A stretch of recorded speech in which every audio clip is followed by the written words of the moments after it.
Welcome to the Ernie Chambers Show.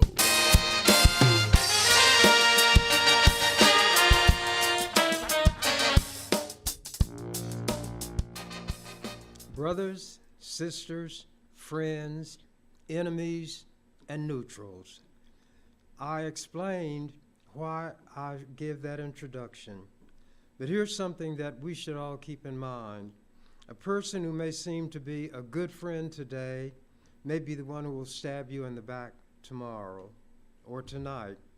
Somebody you thought was an implacable foe or enemy may be the one who will rescue you when everybody else was turning their back on you.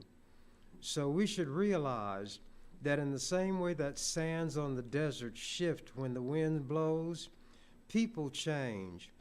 The characteristic that applies to everybody, saint, sinner, fool, wise person, is change. What we are this evening, believe it or not, is often different from what we were this morning. I'm not going to get all deep and philosophical, but there seems to be that concept of a cyclical movement in history, that history repeats itself, and it reminds me of a rhyme I wrote a long time ago. The little boy was in school, and they were having a history lesson, and he was not paying attention, so the test was given. And again, he was just kind of doodling and tapping his pencil, and finally the teacher took him aside. She said, "Johnny," every little boy in a joke is named Johnny. "Johnny, we're going in the cloakroom. We have to talk about this." When we were having recitations today, you were not prepared when we came to history. I thought maybe you would take from that the awareness that you needed to study. So now comes the time to take the history, and you're not doing anything. You're not writing anything. "Why is that, Johnny?" He said, "Well, teacher, I heard everybody say that history repeats itself, so I thought I'd just let history tell its own story, because history would get it right." All that comedians do is take something that is very ordinary and dress it up in different clothing. And people know that issue that is the subject of the joke, but they never would have made the joke because they think in a straight line. Comedians go in, out, roundabout, up, down, and hit you when you're not expecting it. I don't mean like Will Smith hit that guy. I'm not even going to call his name because it was so embarrassing and he probably wants to get over it. But that guy shouldn't have laughed or made a joke about Will Smith's wife's lack of hair, which was due to alopecia. Things may be cyclical or go in a cycle when it comes to history. What happened 10 years ago may have happened 50 years prior to that. What I'm going to do is touch on what is happening to the Palestinians. I identify with them. The Palestinians had a country called Palestine, and European Jews running from the Nazis and discrimination in Europe came to Palestine, and to make a long story short, began to drive the Palestinians into less and less land until they took it over. There's a racist poem that's given about the Japanese, and you can apply it to what the Israelis did and are doing to a murderous degree to the Palestinians. How courteous the Japanese. He always says, "Excuse it, please," steps into his neighbor's garden, smiles and say, "I beg your pardon." Then he grins his friendly grin and invites his hungry family in. And then he gives his friendly bow, "So sorry, this my garden now." Naturally, white people fabricated that story. But sometimes when you give it in a proper context, it's not degrading or demeaning, but it makes a point about how some people view others unlike themselves. European Jews faced horrific circumstances during the Nazi regime. They were gassed, subjected to experimentation, burned, their bodies, and sometimes people were yet alive. They were made to kneel beside trenches, which turned out to be mass graves. Rather than learn from that and understand what it means to be oppressed, they flocked to Palestine. Didn't realize they were in somebody else's home, somebody who didn't stand at the border with machine guns saying, step across that line and you're dead meat. And now they are doing the Palestinians worse in some respects than the Nazis did the Jews. As I go through this, I want something to be kept in mind. The only ones who can be blamed for a wrongful act are the ones who did it. The worst thing in the world is to take the conduct of people who are a member of a group and judge the entire group by that small sampling that you have. I hate what the Jews are doing to Palestinians who are the ones doing it. Maybe they'd rather be called Israelites, Israelis, but they are marked by their conduct, and in this case, misconduct. They are brutal, they are vicious, they are cruel. And I'm talking about the ones who are doing these things.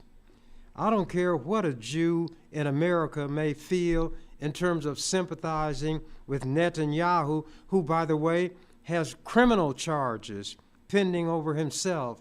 There were demonstrations by hundreds of people, in some cases maybe thousands, because he wanted to undermine the courts and become an absolute dictator in the way that Trump hopes to do. And by the way, Trump is now selling Bibles. I'm not joking. He's selling Trump Bibles for $50. The gospel is for sale. Everything's for sale when it comes to you all's president, those of you who feel that the election was stolen from him.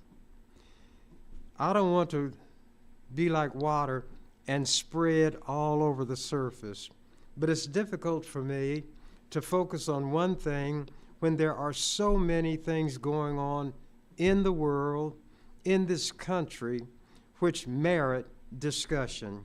But I'm going to try to put skid chains on my tongue, corral my unruly spirit, and focus on what I came here to talk about today. What must be kept in mind is that the Jews who are condemned must be the Jews who are doing that for which condemnation is given. We as black people, better probably than any other group,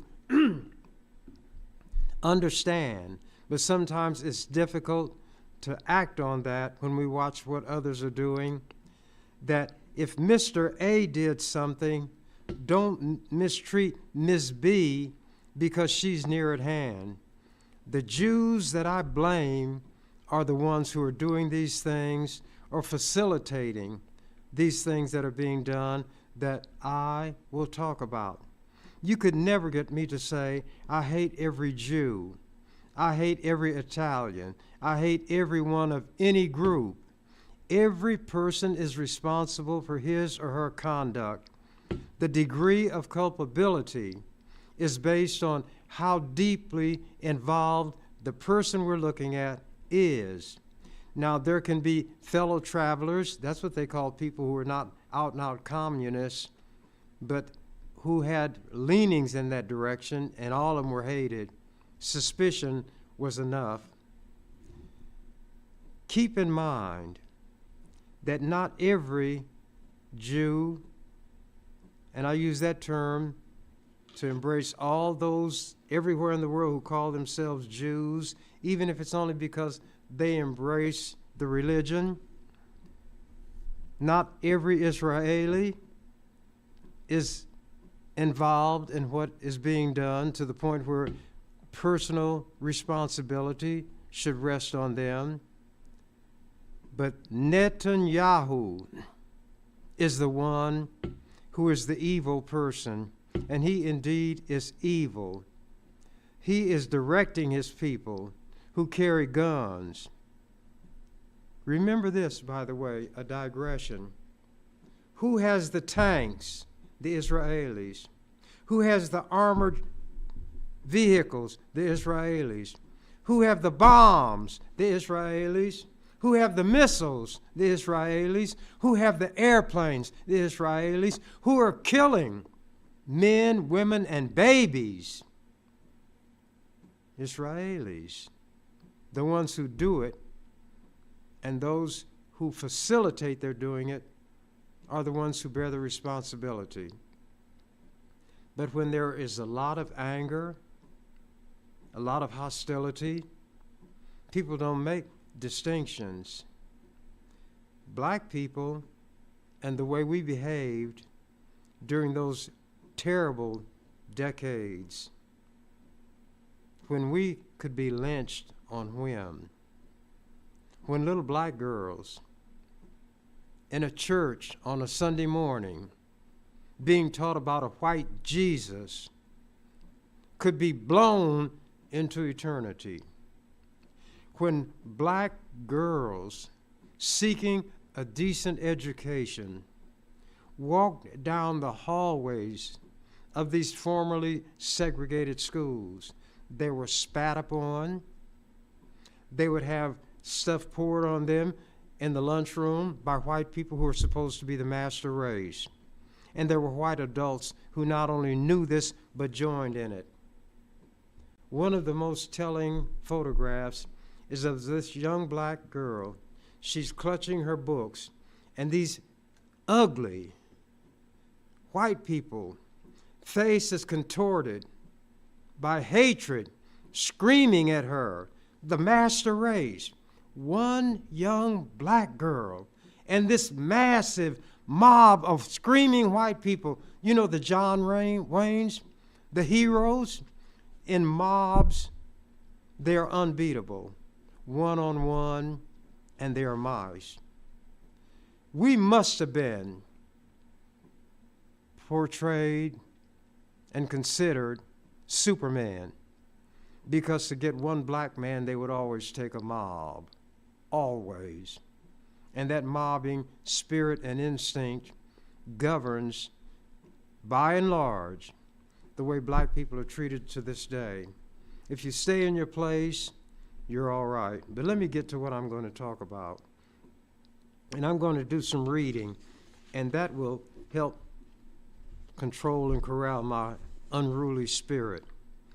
These items that I'm reading from are from years and years ago, but they could be considered out of today's newspaper. This is the most recent one, and it's from July of 2020, 4 years roughly ago, in the World Herald. Israel must end its abusive policies and agree to justice for Palestinians. This essay by Douglas Patterson was signed by Patterson and the 16 other members of the Nebraskans for Peace Palestinian Rights Task Force, including leaders from local, academic, and faith communities. Israel's, quote, annexation of more Palestinian land is a crime, but it is in fact a continuation of Israel's crimes colonizing and terrorizing virtually all of Palestine since 1948, when the Jews influxed from Europe and took over. Excuse me. Moreover, it is a continuation of the vast European settler colonialism crimes that started in 1492 with Columbus and continued with Spanish, French, and English invasions of what conquerors would call the Americas. The United States' claim of, quote, manifest destiny, unquote, in 1845 over all indigenous land is an odd parallel with the Zionist claims to Palestine a mere 50 years later. Begun at that time by Jewish Zionists in several European countries, the colonization of Christian/Muslim Palestine in 1948 lingers like the last European settler colonial project, genocidal, ethnic cleansing, daily oppression, terrorism, a disaster like all the rest. An entire people has been dispossessed of their land. Debate continues as to whether the very establishment of Israel was itself a crime. Its 20th and 21st century apartheid policies sustain that debate. However, with the proposed, quote, annexation, unquote, of a large portion of Palestine into Israel, we see yet another shockingly aggressive land grab by indicted criminal Israel Prime Minister Netanyahu and Imperial Israel. Excuse me. Indeed, the proposed seizure is state terrorism and reinforces the role of Israel as the region's leading terrorist state and serial violator of international law. Over 1,000 lawmakers from 25 European countries have warned Israel that, quote, acquisition of territory by force has no place in 2020 and must have commensurate consequences, unquote.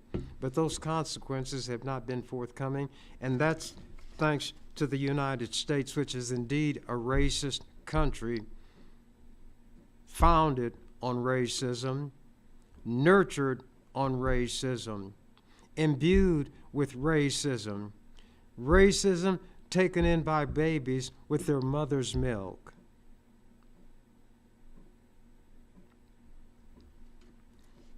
Going back, continuing.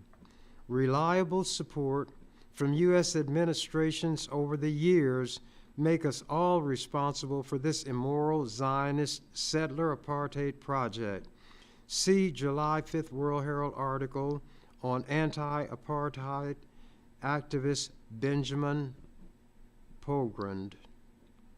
But Donald Trump's approval is the only approval Israel cares about. Given the tens of billions of dollars Israel and its massive military have received from the U.S. over 70 years, fiscal 2019, they got $3.8 billion or $10.4 million per day. Israel has become a virtual 51st U.S. state, whether voters wanted it or not.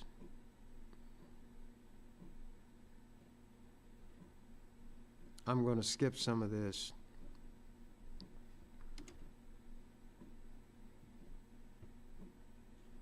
Thus the need for the nod for annexation from D.C. Regardless, the imminent annexation raises many issues of conquest, not the least of which is the status and rights of tens of thousands of Palestinians in the seized land. The action is so ham-handed and hurried that a human catastrophe ever sought by Israel is possible. We members of Nebraskans for Peace Palestinian Rights Task Force urge all U.S. citizens to contact their representatives and raise your voice and try to get them to do the right thing. What I'm going to do is read from some items that I wrote over 20 years ago. This one in 2002. They appeared in Omaha Star. Nazi Israel, Palestinian Holocaust. Keep in mind as I read this, 20 years ago I wrote it. Anger, rage, fury, seething Palestinian anger combusts into flaming rage which settles into a cold, determined fury that will be satisfied by nothing less than bringing to Israelis what they have wreaked upon the Palestinians. Hear ye, all who hate President Yasser Arafat and the Palestinians and believe Israel can do no wrong should jump off the train right here. Those who forge ahead will find much they agree with, but are afraid to say or even think. My suggestion, around midnight, take a flashlight or candle to the attic, basement, or into a closet, shut the door, and read this column, then deny having seen it if anyone asks you. Quote, water can't quench the fire of love, unquote, and Israeli artillery, warplanes, tanks, bombs, and rockets cannot extinguish the soul-deep dedication that inspires young Palestinians to become human bombs, self-detonated in the midst of the enemy, slaughtering Palestinian civilians by the hundreds, as in the refugee camp of Jenin, destroying homes, schools, hospitals, water, and power lines, only deepens the fury, intensifies the dedication, fans hatred, and multiplies the number of lethal enemies of all things Israeli. The real axis of evil is America, Britain, and Israel. I say it again. The real axis of evil, that was a George Bush statement, talking about others, is America, Britain, and Israel. The question is, how long is the world prepared to continue tolerating the existence of the world destabilizing state of Israel, which was created and can only be maintained by American and British kill power and perpetual Israeli sponsored chaos in the Middle East? A decade from now, Israel may be no more. Obviously, that didn't occur. Palestinian demands are uncomplicated and eminently reasonable. The end of Israeli occupation/oppression and creation of an independent Palestinian state with freedom and security. Israeli goals are straightforward and eminently evil: to exterminate the Palestinian people and to draw America and Britain into an all-out war against Middle Eastern nations designated by Israel as its enemies. Brothers and sisters, what the Israelis are perpetrating against the Palestinians plunges the mind into turmoil as turbulent thoughts tumble against and clash violently with one another. They are troubling, mixed thoughts that mess with the mind. Some careen and dart like swallows. Others drift slowly and ominously like sinister vultures riding the upper currents of the air, surveying the earth far below. Still others are marked by the majestic soaring of the evil and the purposeful swoop of the falcon. How to write this column? There's so much I want to say, goes the song, but the right words won't come my way. Clearly, the Middle East presents a violence-rich situation, drenched and dripping with violence, fomented primarily by Israeli militarism and oppression. Can a reasonable person separate innocent individual Israelis from the collective Israeli occupier/oppressor who behaves toward the Palestinian people like a butcher dismembering the carcass of a slaughtered lamb?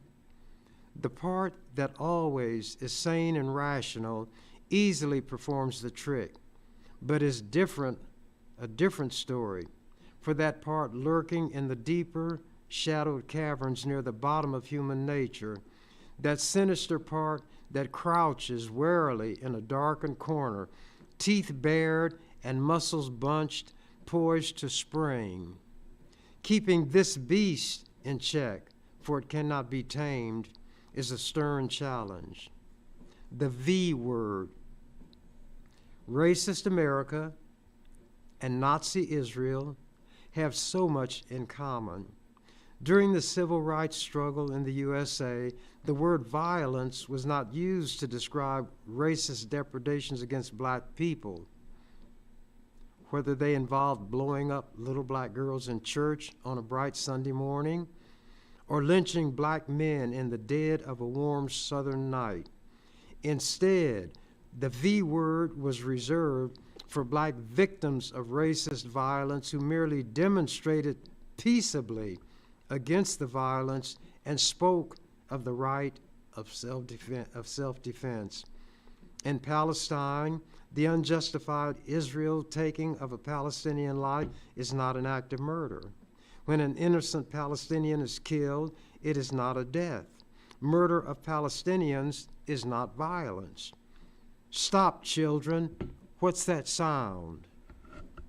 The eerie sound is the echo of Nazi Germany, and that fearsome apparition is the looming, restless spirit of Adolf Hitler, whose destructive policies came to nothing in his own hands, but are coming to bountiful fruition through the Israelis as they undertake the systematic destruction of the Palestinian people, a wicked, genocidal policy dubbed the final solution when pursued by Hitler and his henchmen against the Jews. I'd rather talk than just read, but I stray and wander too much. Animals of the same species fight over territory in order to have sufficient means to meet their survival needs. Remember, animals of the same species fight only when it's necessary for their survival. Is it possible that Hitler feared/hated Jews so intensely, almost maniacally, because he perhaps saw something that others had missed? Did he think he discerned in Jews the same malignant spirit that drove him to belief that a German God had created superior Aryans and inferior Jews? And is that perverse notion asserting itself in the bloody spectacle of Israeli Jews attempting to isolate and exterminate the inferior Palestinians under the delusion that Jehovah chose them, gave them Palestine, and declared that they should annihilate the Palestinians? Will the Israelis duplicate Hitler's failed madness? In view of having coined the mantra Jews did, never again, after suffering through a Holocaust at the hands of the Nazis, it is remarkable and unsettling that Jews do it again to the Palestinians. The Israeli military is a combination of the Nazi Gestapo, Gehen, Staatspolice, or the secret police known as stormtroopers, and the militarized Waffen-SS, whose Death Heads units operated the concentration camps.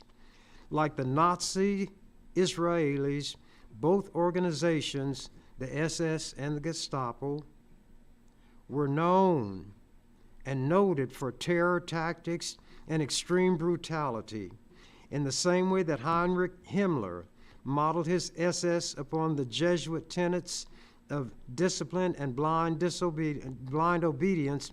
Jesuits are known as the soldiers of the Pope. Creighton is a Jesuit university. That's where I survived for 4 years and got a history degree and gave the Jesuits fits. But anyway, let me continue. Himmler modeled his SS upon the Jesuit tenets of discipline and blind obedience. The Israeli military is modeled after Nazi paradigms. In the refugee camp of Jenin, which has become a Nazi-Israeli death camp, the Israeli SS is slaughtering, mutilating, and incinerating scores of Palestinian civilians. How many of you all remember or even knew about this refugee camp where the Nazi Israelis were slaughtering Palestinians? They stop ambulances doctors, aid workers. Isn't that what these Jews are doing now? Right now, as I'm speaking to you. Rescuers with the International Red Cross and the Red Crescent have been fired on and some killed by the Israeli SS. In the past 15 days, as of April 13th that year, when this column was written, there have been 112 attacks upon ambulances and rescue workers who have been forced to watch helplessly as Palestinians bleed to death because the Israeli SS prevent them from rendering aid. Apache helicopters provided by the USA have launched attacks on the refugee camp, killing untold numbers of civilians, including pregnant women and children.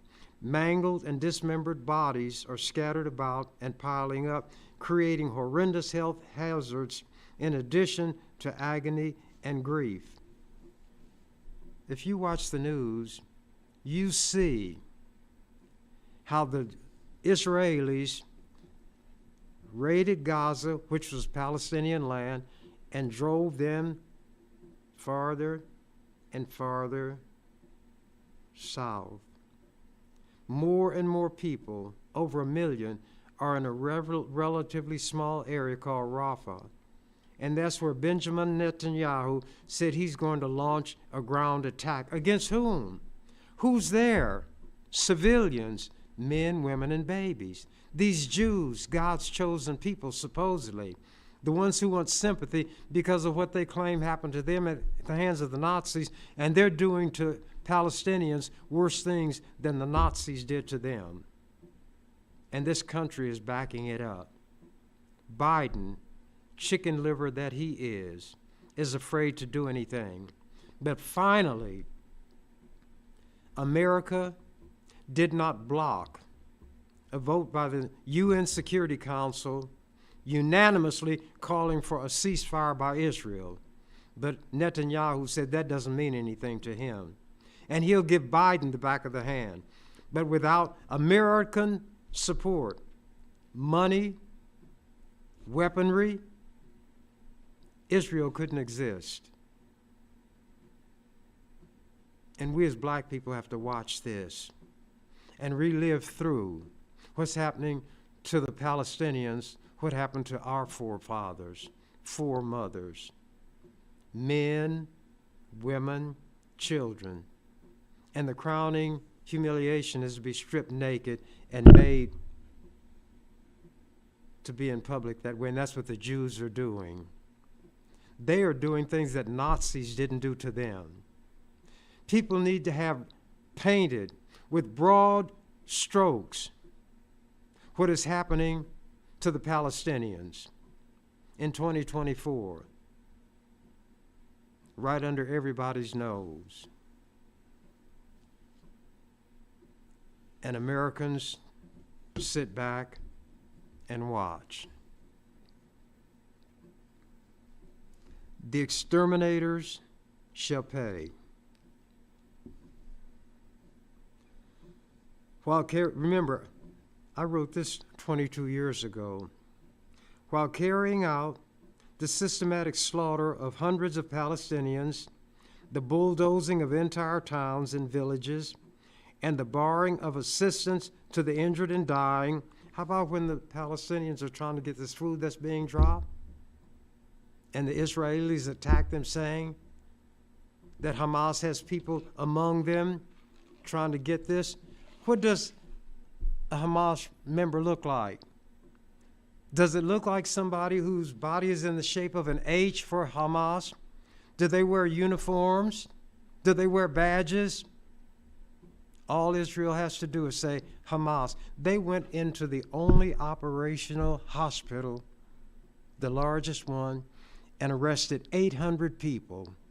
800 people in the hospital, and said they were members of Hamas.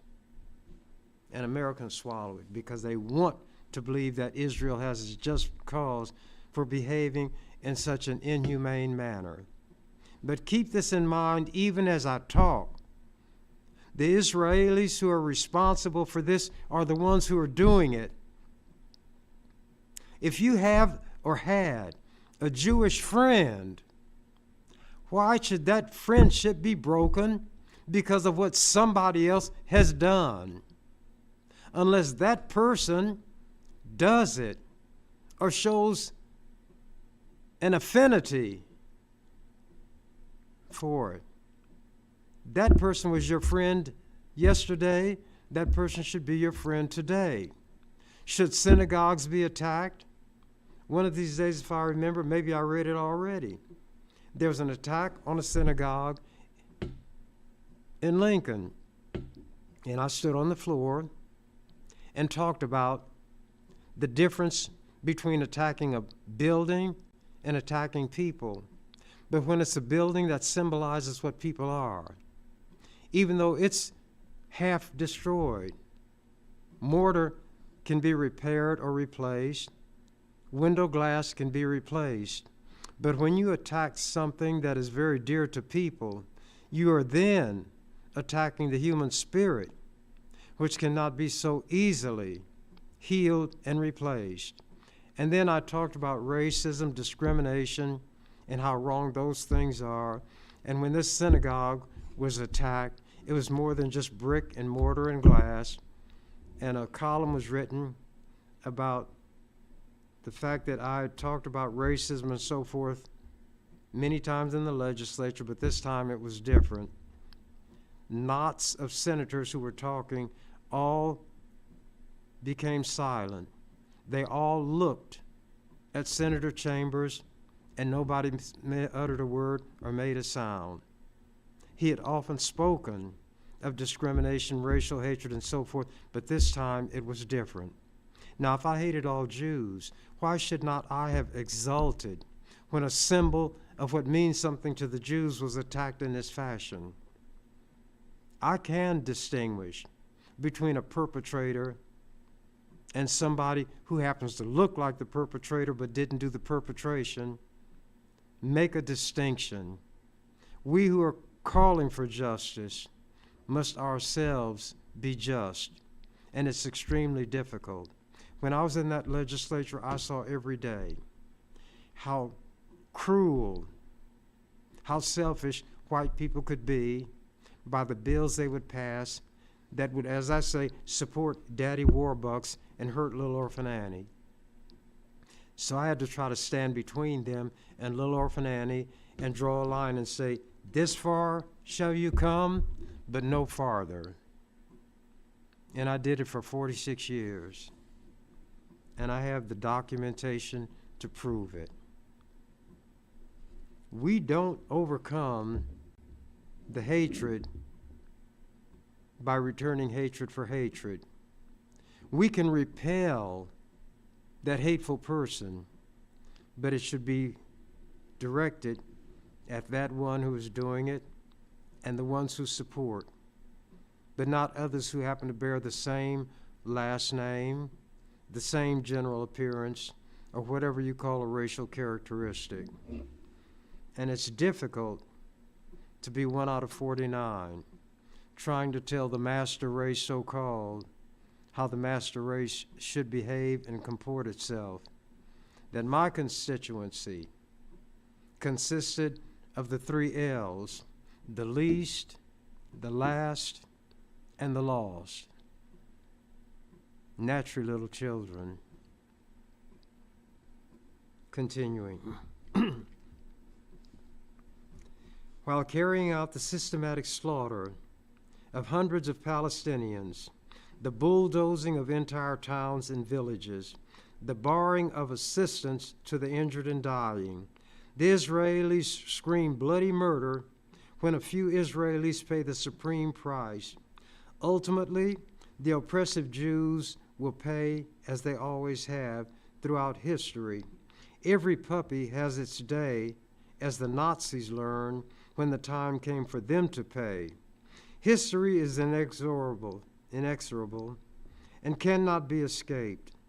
A new generation of embittered Palestinians is being raised up and cultivated by hatred of the Israeli butchers and nurtured on the determination to utterly destroy the state of Israel, root and branch, for its murderous oppression and to smite Israelis hip and thigh.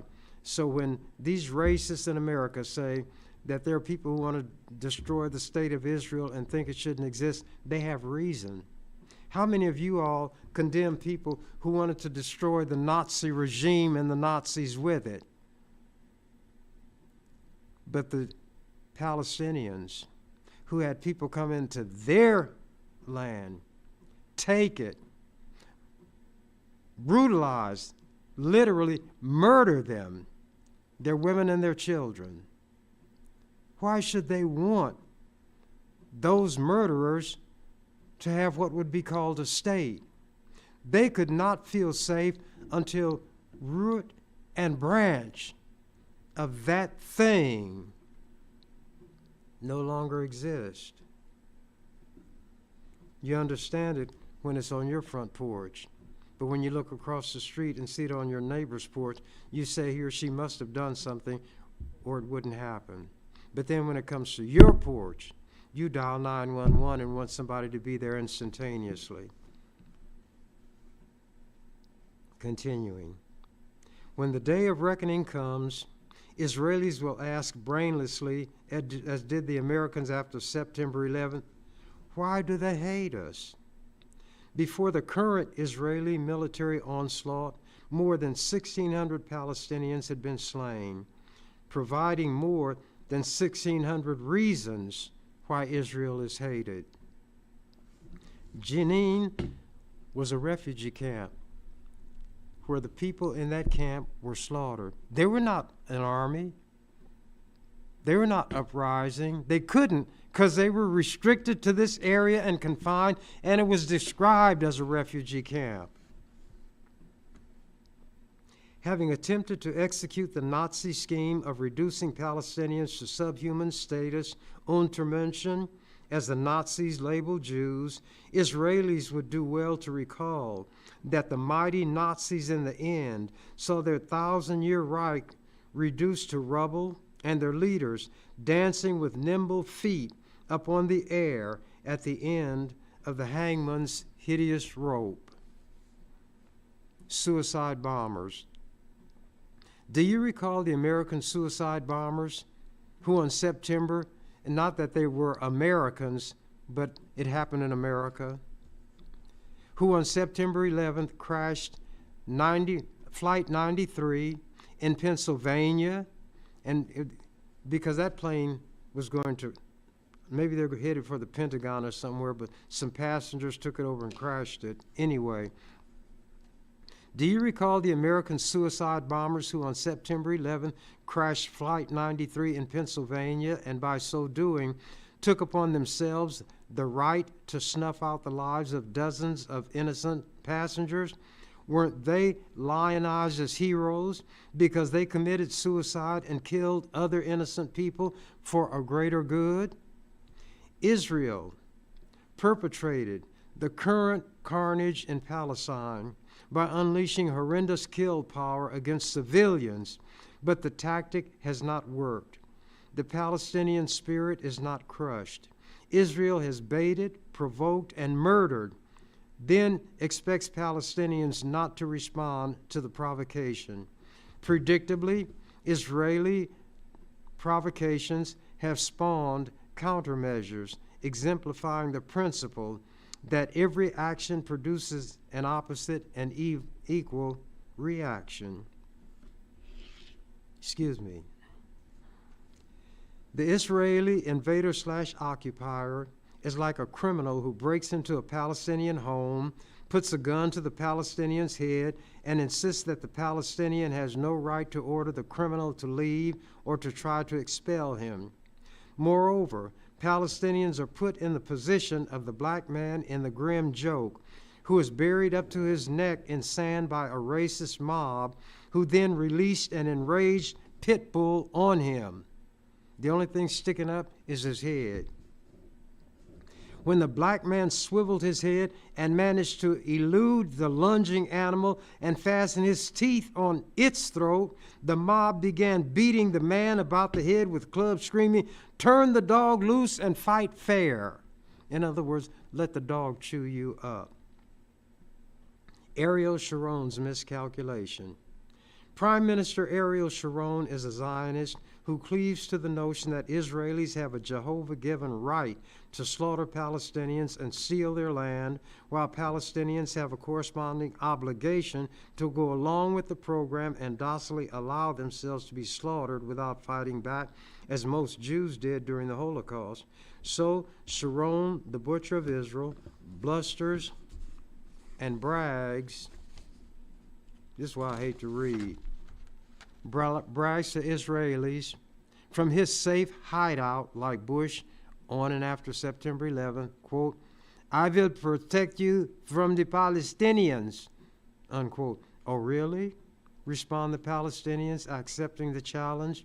"We will reach out and touch you in the heart of your stronghold, Jerusalem." Boom. Palestinians deliver. Sharon cannot. Sharon's unremitting violence and provocations are deemed okay. Palestinian response is not. That is known as the double standard. I'm going to read some more of this as time goes on, but it's difficult for me to take the whole time reading it, and maybe nobody wants to hear it. But there are things that all of us hear that we don't want to, even when they might be for our own good. Somebody could tell me I've got cancer and this and that has to be done about it. My plugging up my ears is not going to change anything. I need to listen, find out what can be done to rectify the situation, and cooperate. That's what an intelligent person will do. And if self-preservation is the first rule of nature, then to preserve self, it's best to listen to those who have the knowledge and the wherewithal to help with that preservation. There's a limit to what one person can do, but even that one person, and that could be you, has no knowledge in advance what that limit is. People find out that in certain circumstances, they, without even thinking consciously in the sense of logically reasoning and saying, I do 1, 2, 3, 4, 5, and I get to 6, they do what needs to be done, and there is a beneficial result. People have to learn how to be human. The definition that some people give of human is rational animal. To be rational means to be able to think, able to reason, able to make moral judgments, able to determine what personal responsibility and obligation are, and then be able to act in accord with what we know to be the right thing. Time and tide, as they say, wait for no man. My time is running out for this presentation. Some will be glad. Others have tuned out a long time ago. But what others do is not what determines what I do. That one that I always speak of, who's deep down inside of me, dictates what it is I'm going to do in disregard for and of whatever anybody else may say or do. And with that, I'm out of here. You've been watching The Ernie Chambers Show. If you'd like to leave suggestions, email us at ewcfacts@gmail.com. That's ewcfacts@gmail.com. This is an EWC Communications production.